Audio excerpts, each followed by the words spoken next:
Radhe Radhe friends, welcome to my new blog. তো আমাদের বাড়িতে এসেছিল দাদা, বৌদি এবং ভাস্তি। তো এই যে মামামকে তোমরা দেখলেই একটু আগে, আর ওদেরকে নিয়ে যাচ্ছিলাম গাজলডোবায় ঘুরতে। এই যে আমার বৌদি ভাই, পাশে মা বসেছে, তারপরে এখানে বড়দা, আর এই যে আমাদের মামামটা এত দুষ্টুমি করছিল আর ডাকছিল। এখানে দেখো, বলছিল আয় আয়। ও এত দুষ্টু আর এত কিউট না, কি আর বলবো।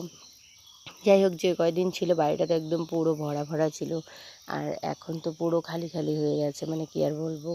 আর এত দুষ্টুমি করে, কি যে বলতে থাকে, আর মোবাইলটা না ওর সামনে নিলে ও বেশ কথা বলতে থাকে। তারপর কথা বলতে বলতে দেখো আমি চলে এসেছি গাজলডোবায়। তো এখন আমরা নামবো, আর এখানে ও মুখটাকে আমি করছিলাম, চটকাচ্ছিলাম। আমি সবসময় ওকে এরকমই করতে থাকি, বাচ্চা মানুষ কাছে থাকলে তো একটু চটকাতে হবেই, তাই না। তারপর এখানে গিয়ে আমার মাকে ছবি তুলে দিচ্ছিল আমার যে ভাই টোটো নিয়ে, যার টোটোতে গিয়েছিলাম সেই ভাই। আর এখানে ছিল আমার ভাই, এখানে বড়দা, বৌদি ভাই সবাই আছে। আর ওকে খাওয়ানো হচ্ছিলো, মানে ও না আইসক্রিমের দোকান থেকে খালি চিৎকার করছিল। তারপর ওকে আইসক্রিম দেওয়া হয়েছিল, আর ও এত সুন্দরভাবে খাচ্ছিল আইসক্রিম, মানে ধারণার বাইরে।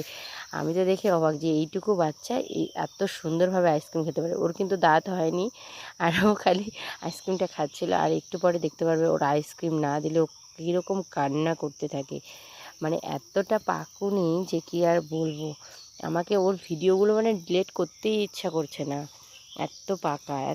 দেখো আইসক্রিম দিচ্ছে না জন্য কি কান্না করছে। তারপরে আমার বৌদি ভাই নিজে খেয়ে নিচ্ছে, লোভ সামলাতে পারছিল না আর কি আমার বাচ্চাকে তারপরে যে বড়দা নিয়ে খাওয়াচ্ছে, চোখে দেখো জল টলমল করছে, মানে এত রাগ, মানে কি বলবো, এত কান্না। ওর আইসক্রিমটা চাই।